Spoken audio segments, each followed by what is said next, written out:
Welcome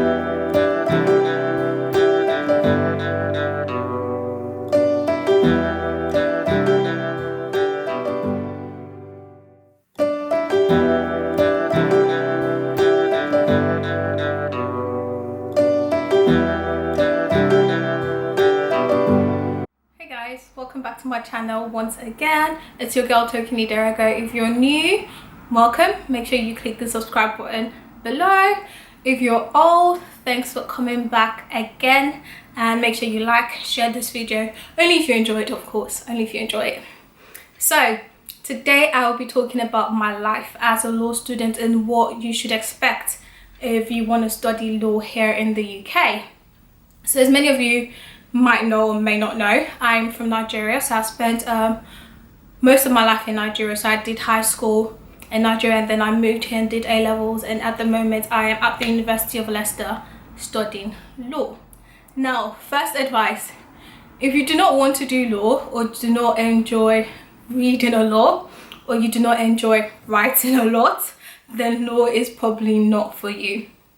Now, I say this because it is a very, very difficult course. Like, anyone who tells you otherwise, I've never heard anyone say law is easy, but anyone who says law is easy is lying. That person is a big, like, capital letter big liar. Law is not easy at all.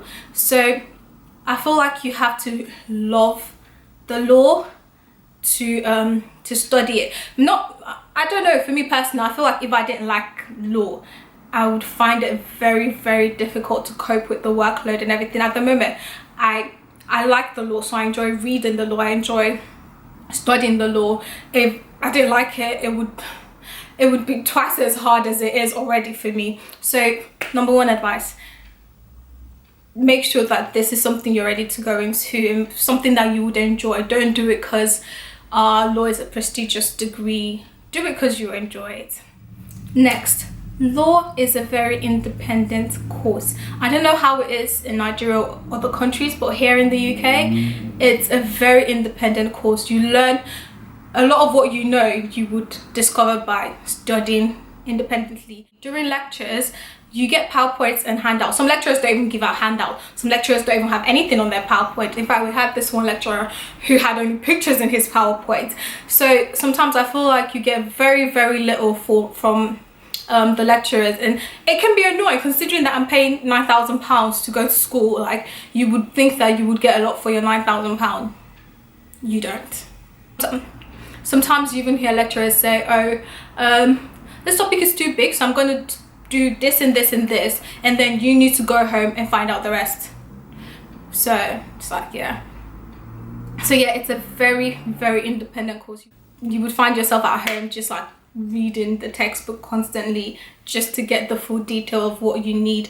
And like, going to lectures is not enough. You cannot, to do well, you actually have to do the reading, like study, like you have to study. And what's even annoying is that sometimes the textbook is not enough. If you want to get a very, very good grade, just the textbook is not enough. You have to then go get articles, journals. You have to do further research to get that first class mark, basically. So it's a lot of reading, a lot of research, and like I said, it's such an independent course. So much. Another thing I'll say is don't worry too much about league tables. Of course, I looked at league tables when I was applying to universities. Like, yeah, I did that, but that should not be your number one priority to go. Like, it's a good thing to go to a really good university, but you have to look beyond what, like, their level on the league table. Another thing is that the league table fluctuates all the time. Obviously, there are those universities who would probably always be top 3 or top 5, but then after that it fluctuates so much. Like, when I applied to Leicester was like top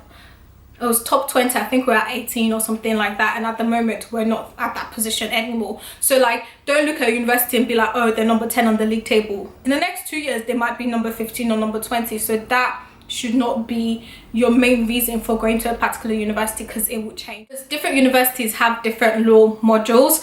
So like in Leicester, the modules we're doing at the University of Leicester and the modules law students are doing at the Montfort University are quite different. So go into like deep research and see if the modules they're doing and modules that you're actually interested in and are actually useful for you. Especially if you want to practice law, you want to be doing modules that are going to be useful to you. This is the typical size of a law textbook. Like they're big. That's the best way to put it. They're very, very, very big. There's a lot of content in there, but considering the size of this textbook, this is one textbook for one module, and most modules have more than one textbook. You cannot read this whole textbook back to front. You cannot, because this is one module. Like you have 6 modules or 5 modules or 4 modules. You cannot read this from back to back. So you have to be very, very smart about how you read as a law student. What I tend to do is follow the PowerPoints and look at what the lecturers have said in lectures, and then I go back and I read the detail of those things. So you would find that most times in the law textbook, the writers, they always have so much to say, and sometimes some of the things they're saying are not relevant to you at all. So you need to learn how to skim read. So skip all the irrelevant parts and then read the things that are important to you and your lectures and things that would actually come up in the exams. The reading list is, you can never exhaust it. Like sometimes even for a tutorial, they give you 3-4 chapters of the textbook to read, considering one chapter is like 100 pages. So you're asking me to read 400 pages for one seminar or one tutorial. Now, like the lecturers that set these reading lists, some of them know it's actually not possible. Like it's genuinely not possible to do all of the reading. Like you can read from now till thy kingdom come, you will still not exhaust everything you need to read. That's just how it is. Like, so yeah, just make sure you're not trying to read the whole thing back to front. An advice I'll give you is that most times the reading list comes out in the summer before the academic year starts in September, and I've heard a lot of students, especially students who do well, they tend to start reading before lectures actually start in September. So they follow the reading list and start to read from over the summer, which is something I'm going to practice next year summer, because I didn't do any of that this summer, and now I'm really struggling to keep on top of the reading and the workload. So good advice would be that if you have the time and you're able to, once the reading list comes out, even if you're on holiday, start reading, start doing the reading, because it would be really helpful, because then that means you're already ahead. So by the time the lectures start and they're mentioning things in lecture, it wouldn't be hard for you to understand. It'd be really easy, and then you just have less workload basically. It's really helpful if you do A-level politics or A-level history and law itself. Now I did law, government politics and economics during my A-levels, and I heard a lot of people saying some universities don't like it when you've done law at A-levels, because they want you to come in with a fresh mind. They don't want you to come in with ideas already, or like theories that you've already learned from A-levels. Now I found that that's not true. It doesn't matter what you've done at A-levels. Of course you have to do things that like humanities related, kind of. It's more helpful because then you get your essay writing skills and all of that kind of stuff. But I found that doing law and government and politics at A-levels was really helpful for me. That basic understanding of law at A-levels is helping me understand what the lecturers are talking about now at university. With law degree, you get a lot of essays. At the moment, I have 3 essays to do. They're each about 1,500 words each, and your essays need a lot of research.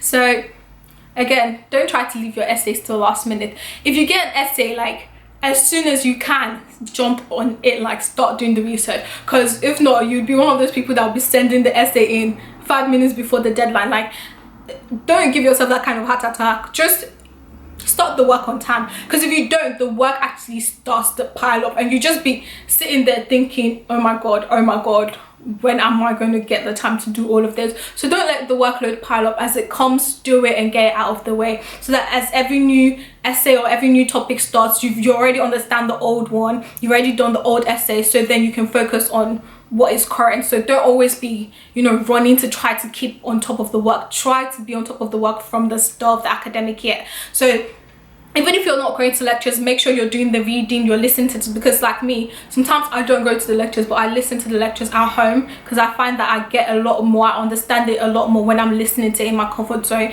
And like if I don't understand something, I can like rewind it and go back and listen to it again and again. So just make sure you're keeping on top of the workload. Don't wait till exam time. I can't even emphasize this. Don't wait till exam season to start doing the reading, cause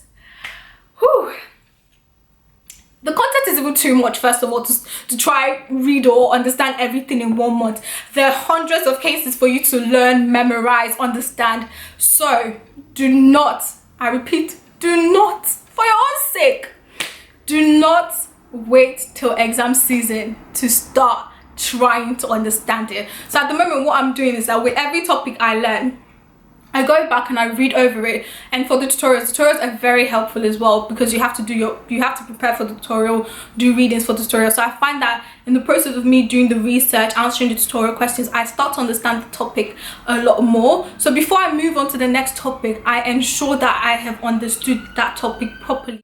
I'm a victim of this. Last year, some modules, like I just kept moving. Like I would go to the lectures, do the notes, and just store the notes somewhere. And then exam time, I brought out all these notes and everything I've written, and I realized that I actually didn't understand any of it. So 2-3 days before the exam, this is me like doing 24-hour shifts, really trying to understand the topics, or cramming case. I'll be here walking back and forth, reciting case after case. So you don't, like, it's too much stress. You don't want to do that. So I've learned from my previous mistakes, and now I am going to ensure that as the topic go along, you understand the topic before, like on this, just, I don't even know how to explain it. Just make sure you understand it and you know what you're doing before the exams, because it's, when I mean the stress, exam stress, yeah. Academic grades are important, but they're not everything. Like, don't get me wrong, you need to get a good grade to get a good job in a law firm. But I feel like what most people tend to forget is that most of these law firms, from what I've noticed and what I've experienced, is that they look at your academic grades one, and then they look at everything else. So as a law student, it's always good to have extracurricular activities on your CV. So if you have a part-time job, you're active in a society, things like that. So they want to see that you're academically sound, but socially and otherwise, like you have good work ethics, you can work in a team, and you have a social life. They don't just want to see first and then that's it. So anything you have that can boost like you as an individual, do it. So like with me, outside my academics, I'm in a sports club, I'm in quite a lot of societies, and then make sure you're active in them. And then if you have any competitions coming up, especially like legal competitions and stuff like that, join them. Like, it doesn't matter whether you win or not, just the fact that you've participated in it is good enough. Like, it's good to win, don't get me wrong, but at least make sure that even if you're not winning, you're participating in it. So make sure you're still doing other things that make you happy as an individual. Don't just bury yourself in work and then have no life. Don't do that. If you've enjoyed this chit chat with me, give this video a thumbs up. Make sure you comment and share with your friends. Make sure you're subscribed to my channel as well, because you know there's going to be a lot more videos coming really soon, as long as, yeah, I don't drown in work and actually have time to sit down and record. But yeah, hopefully I should be putting up more videos really soon. And if you have any question or anything on your mind that I didn't get to mention or address in this video, leave it in the comment section and I'll reply. Like, maybe I just couldn't think of it, or I forgot about it. But yeah, if you have any questions, just leave it in the comment section and I will make sure I get back to you. Thank you again for watching, and bye for now.